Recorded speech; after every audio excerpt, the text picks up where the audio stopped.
बोल मेरे श्री गुरु महाराज की जय। मेरे प्यारे मालिक के प्यारी संगत और सारे भक्त जनों जो प्रभु नाम में लीन होना चाहते हैं, आइए इस श्रवण गंगा में डुबकी लगाएं और पुण्य प्राप्ति करें तथा जितना हो सके दूसरों में ये ज्ञान बांटें। अब अगला अध्याय जो हमें दीपावली का संदेश देता है वो शुरू करते हैं। बुधवार 1 नवंबर 1967 को दीपावली के शुभ दिन श्री अद्वैत स्वरूप आश्रम नई दिल्ली में श्री महाराज जी ने मार्मिक प्रवचन दिया। प्रेमियों के लाभ हेतु उसी प्रवचन को टेप रिकॉर्ड की सहायता से यहाँ दिया जा रहा है।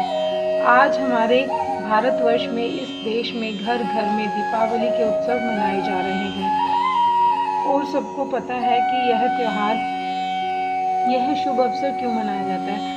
कुछ गलत फहमियाँ भी हैं हमारे धर्म के अंदर कि देखा देखी इन शुभ अवसरों को मनाते हैं, इसके राज को नहीं जानते। नीति के ग्रंथ सार कवितावली का कथन है, जग की भेड़ा चाल चलते के पीछे चले, परमारथ न संभाल देखो जग की मूर्खता। ऐसे कर्म होते हैं जो करते हुए भी मूर्ख कहलाते हैं। यह शुभ अवसर दीपमाला प्रभु राम की पवित्र याद है। जिस समय अयोध्यावासी बहुत दुखी हो रहे थे, रामायण का प्रमाण मिलता है, रयऊ एक दिन अवध अधारा, समुझत मन दुख भयऊ अपारा। अवध नाम अवस्था, उम्र और इकरार का है। सर्व नर नारी भरत सहित सोचते हैं कि कारण कवन नाथ नहीं आए। प्रभु राम ने ऐसा कहा था कि आज के दिन पहुँचेंगे, कल पहुँचना था। दीपमाला से एक दिन पहले यह भाव था, लेकिन एक दिन भगवान लेट हो गए। ऐसा क्यों? रास्ते में ऋषियों ने प्रभु को रोक लिया तो भगवान ने सोचा कि अगर मैं आज यहाँ रहा तो भरत के प्राण नहीं रहेंगे। यह था हमारे भारतवर्ष का भूषण और यह थी सत्यता, यह था धर्म। आज हमने चिन्हों को धर्म बना लिया है, रस्मों रिवाजों को धर्म बना लिया है, लेकिन अयोध्यावासी तो राम की याद में तड़प रहे थे। वैसा हम करने के लिए तैयार नहीं हैं। तो भरत सोचते हैं, कारण कवन नाथ नहीं आयो, जानी कुटिल किंधो मोही बिसरायो। बस और कारण कुछ नहीं। भरत सोच रहे थे कि प्रभु ने मुझे कैकेयी का पुत्र और गुणहीन जानकर बिसरा दिया है। यह था भरत का प्यार। अब भरत के प्यार को सोचते हुए भगवान ने निश्चय किया कि अगर मैं सूचना नहीं देता तो आज का दिन खुशी का दिन है, मगर हो सकता है कि मेरे न पहुंचने पर भरत प्राण दे दे, प्राण त्याग दे। तो भरत जी कहते हैं, बीते अवधि रह नहीं जो प्राणा, अधम कवन जग मोहि समाना। मेरे समान संसार में कौन पापी होगा। इस चीज को सोचते हुए भरत जी कहते हैं कि प्रभु ने मुझे कुटिल जान लिया। तब भगवान ने पवन पुत्र हनुमान को आज्ञा दी कि हनुमान, आज ही फौरन अयोध्या में पहुंच जाओ और जाकर कहना कि मैं एक रोज अगस्त्य ऋषि के पास रह गया हूँ, और जाकर कह देना कि कल जरूर आएंगे। यह प्रसंग लंबा है, इसलिए थोड़ा छोड़ दिया है। भरत जी इस प्रकार इस रूप में बैठे हैं अपने इष्ट देव की याद में। अगर वैसा हम बन चलें तो कितना ही अच्छा हो। अच्छी परंपरा को भूल करके जगत के अनात्म पदार्थों से हमारा प्रेम होने के कारण हमारे दिल से राम का प्रेम चला गया है। लेकिन धन्य भरत थे जिन्होंने यह सोचा कि मेरे प्रभु इस धरती पर चलें और मैं भी धरती पर कैसे रहूं। तो वह गड्ढा खोद कर नंदीग्राम में उसमें बैठे। जैसे भगवान राम का जटाओं का मुकुट सिर पर है, जिसे जूड़ा कहते हैं, ठीक भरत ने भी वैसा ही किया। इसका प्रमाण मिलता है कि हनुमान जी जब अयोध्या आए तो देखा कि बैठे देखी कुशासन, जटा मुकुट क्रस गात, राम राम रघुपति जपत, स्त्रवत नयन जल जात। इतना प्यार प्रभु के चरणों में हो जाए तो उन्हें आने में देर क्या है। वह तो है ही सर्वत्र, गए कहीं नहीं। कुशा आसन पर बैठे हैं, कोई मखमली गद्दे नहीं, कोई राजसी ठाठ नहीं। उन खड़ाओं पादुकाओं को 24 घंटे निहारते रहते थे और अपने प्राण उन खड़ाओं के अंदर हैं, यह सोचते थे। यह बिल्कुल सच्ची बात है, कविता नहीं, गप नहीं, इतिहास नहीं, कोई मिलावट नहीं है इसमें। भगवान राम ने हनुमान जी को कहा था कि जिस समय तुलसीदास जी की कलम रुक जाए और सोचने लग जाएं कि आगे क्या लिखना है, तो हनुमान, आपकी ड्यूटी है कि आप बता देना कि यूं लिखो। रामायण यह पवित्र ग्रंथ है जिसकी एक एक पंक्ति भी पवित्र है। गात अर्थात शरीर उनका क्रश है और सूख कर कांटा हो गया है। वास्तव में यह ऐसी बात है कि मुंह से कहना कुछ और दिल में होना कुछ, इसलिए हमारी सफलता में देर है। लेकिन भरत जी की यह दशा थी कि एक एक रोम से रघुपति राघव राजा राम की आवाज आती थी। नेत्र बंद हैं, परंतु बंद नेत्रों से अश्रु बह रहे हैं। देखत हनुमान अति हर्षेउ, पुलक गात लोचन जल बरसेउ। हनुमान जी को हर्ष हुआ, बहुत खुश हुए कि वास्तव में ही भक्त हो तो ऐसा, प्रेमी हो तो ऐसा। इधर भी नेत्रों से अश्रु शुरू हो गए। अब प्रसंग यह चलता है कि भरत के प्राण उन पादुकाओं में कैसे थे। हमें भी यह ऐसा होना चाहिए। अगर हम ऐसे नहीं तो मानो बात बिगड़ी। फिर किया कराया निष्फल हो सकता है कि बर्तन में घी डाला और फिर निकाल लिया, चिकनाई जरूर रह जाएगी, परंतु कहो कि बर्तन हमें घी दे दे तो भाई गलत है। हमारी आजकल की भक्ति भी ऐसी ही है। पुरानी बात याद आ गई कि भरत जीवित इसलिए है कि खड़ाऊं सामने है। अगर पादुका न होती तो भरत 1 मिनट भी नहीं रह सकते थे, चाहे वह भैया थे, नाता भाई का था। परंतु पूर्णतः इष्ट देव प्राणपति प्राणाधार भगवान राम को माना तो भरत ने। भरत के प्रेम को दर्शा करके मैं पूर्वला प्रमाण देने चला हूँ। साहिब दशम पादशाह अपने दशम ग्रंथ के अंदर यह वार्ता लिखते हैं।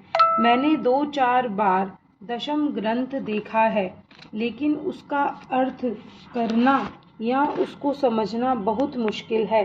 अच्छे अच्छे विद्वान भी नहीं समझ सकते, क्योंकि उसमें गूढ़ हिंदी और संस्कृत है। 40 कवि और 41वें श्री गुरु गोविंद सिंह जी महाराज बैठे तो एक रात के अंदर दशम ग्रंथ तैयार हुआ। आज हर मंदिर साहिब में सामने तख्त पर उसका दर्शन होता है, उसे पढ़ते नहीं हैं। मैं भी वहाँ गया हूँ, लेकिन मैंने देखा है। अपने प्रेमी सरदार राम सिंह जी हैं, उनके घर दशम ग्रंथ का प्रकाश था। उसमें आया कि जब हनुमान जी लंका से लौटकर वापस आए, प्रभु राम जानते थे कि अंगूठी अर्थात मुंदरी देनी है तो हनुमान को। 50,000 वानर चले गए सीता की सुध लेने के लिए, लेकिन अंतर्यामी राम जानते थे कि हनुमान ही इस बात को करेंगे। सफलता मिलेगी तो हनुमान को, जो पवन पुत्र हैं। श्री गुरु महाराज जी का यह मुख्य वाक्य है। अब करें क्या? गुरु विचारा क्या करे, जा सिक्खा में चूक, अंधे एक न लागही, जो बांस बजाई फूक।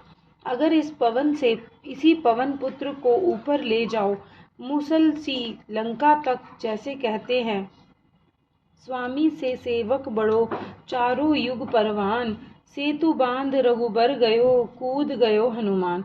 स्वामी से सेवक बड़ा होता है, सेवक का दर्जा स्वामी से ज्यादा होता है। किस सेवक के लिए यह कह रहा हूँ? भगवान राम को पार करने के लिए पुल बांधने की जरूरत पड़ी, परंतु हनुमान जी ने संकल्प किया, उड़े और उस पार।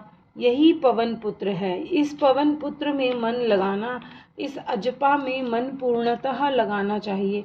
मुझे कई बार यह कहते हुए दुख लगता है कि कितना सुंदर उपदेश और कितना सहज मार्ग मिला हुआ है, पवन में मन लगाने की गुरु महाराज ने हमें आज्ञा दी है। सब पवन पुत्र हों, केवल हनुमान ही पवन पुत्र नहीं थे। अकेले वही नहीं थे, हम सब पवन पुत्र हैं।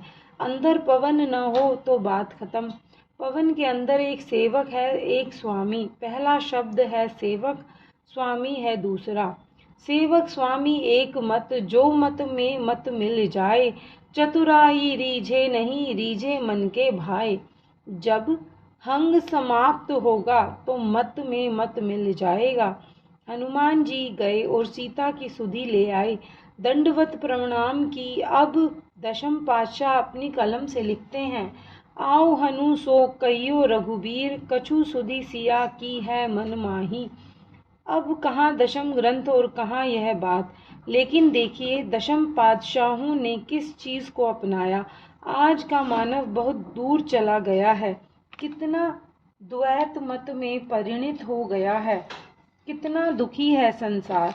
कुछ दिन पहले इतना धन नहीं था, इतना रूप नहीं था, इतनी विद्या नहीं थी, इतनी कारें मोटरें नहीं थी, लेकिन अब क्या कहना है। और आजकल सब कुछ होते हुए भी चिंता फिक्र गम ज़्यादा है।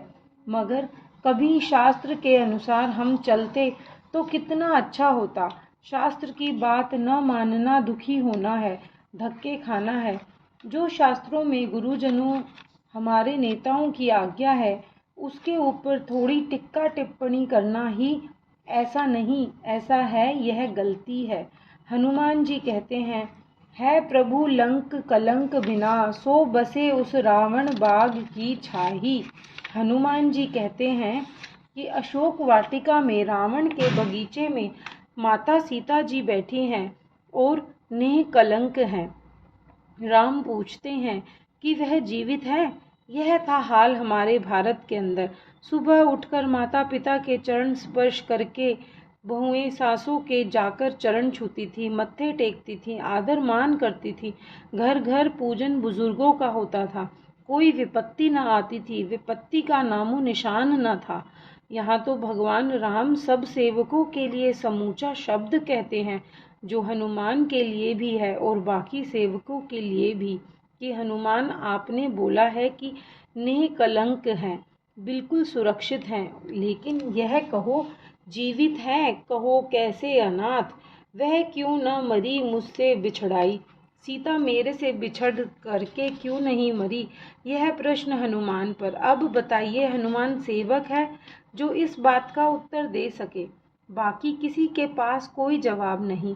हनुमान क्यों इतना करते थे? क्योंकि उन्होंने मान का बेड़ा गर्क किया हुआ था, इसलिए उसका नाम पड़ गया हनुमान। नहीं तो वह महावीर पवन पुत्र थे, उनका नाम महावीर था। वीरता की कोई हद नहीं थी। एक प्रमाण और मैं देता हूँ। अब भगवान ने पूछा तो हनुमान बोले, प्राण बसे पद पंकज में, यम आवत है पावत पर पावत नाही। तेरे चरणों में प्राण बसते हैं प्रभु, यम आते हैं प्रभु। मर तो जाती बची इसलिए है कि तेरे चरणों में उसके प्राण हैं। भगवान बहुत खुश हुए। छोटा सा प्रमाण देने चला हूँ, इस रामायण में नहीं मिलेगा। बड़े बड़े विद्वान जानते हैं कि 64 रामायण है। एक रामायण का प्रमाण देने चला हूँ। जब लंका फतेह हो गई, सीता मिल गई, प्रभु अयोध्या की तैयारी कर रहे हैं, तो हनुमान बोला, प्रभु मेरा दिल चाहता है कि अपनी माँ को भी आपके दर्शन कराऊं। मेरी माँ जो अंजनी है न, वह भी आपका दर्शन कर ले प्रभु, मेरी इच्छा है। तब भगवान हनुमान सहित माता अंजनी के पास पहुँचे तो माँ को सारा वृतांत जब हनुमान ने सुनाया तो माँ ने हनुमान को थोड़े अपशब्द कह दिए। ए हनुमान, तूने मेरे दूध को कलंकित कर दिया। मेरे दूध में इतना बल है, अरे इतनी वानर सेना की जरूरत क्यों पड़ी? जैसे तेरे जैसा सेवक हो प्रभु राम का, और फिर राम को इतना कर। मेरा दूध पिया हुआ और तूने सहित वानरों के युद्ध किया। भगवान राम की सहायता करने के लिए तू सेवक काहे का? जा, लानत है मेरे दूध पर जो तूने मेरा दूध पिया।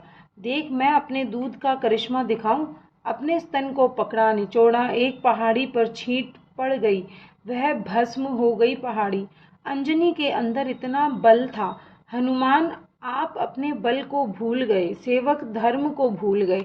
कभी वक्त था जो आज हम मानने बैठे हैं। यह हमारी परंपरा इसलिए चली कि इसको मिटाना नहीं, इसको बढ़ाना है। दीपमाला बहुत करो। गुरु साहिब कहते हैं से जो चंदा उगवे, सूरज चढ़े हजार। झूठी बात नहीं, मत झूठी मानो, बिल्कुल सच्ची है ये बात। कोई शंका हो किसी किस्म की रूहानियत में, आत्मविद्या में, अपने परमार्थ में, किसी भी किस्म की शंका हो, वह गुरु निवारण किया करते हैं। लेकिन आज हमने गुरु ग्रंथ की वाणी को भी कविता समझ रखा है। गुरु साहिब सत्य कहते हैं, जे सऊ चंदा उगवही, सूरज चढ़ई हजार। एते चानन होदियाँ, गुरु बिन घोर अंधार। रामायण भी कहती है, सकल गिरिन धवलाइए, रवि बिनु रात न जाए। सारे पहाड़ अग्नि के समान क्यों न हो जाएं, बगैर सूर्य के रात्रि नहीं की जा सकती। हमारा अंधकार, क्या हमारे अंदर रावण नहीं, हमारे अंदर राक्षस नहीं, हमारी सीता नहीं खो गई, हमारी सुरती दुखी नहीं है, हम दुखी नहीं है, हमारी सुरती वृत्ति कितनी दुखित है। इसको कितना भी दे दो। रावण को देखो, रावण को देखा, सोने की लंका देखी, सर्व सुख देखा, लेकिन फिर भी सीता दुखी क्यों है। उस वनवासी से बिछड़कर पति से पत्नी बिछड़े चाहिए तो यह कि प्राण साथ ही चले जाएं। सुरती बिछड़ी हुई दुखी क्यों है कि राम नहीं आए, राम नहीं मिले। रावण मिला है, वह वनवासी दर दर की जो ठोकरें खा रहे हैं। दिल चाहता है कि सारे प्रसंग को खोलूं।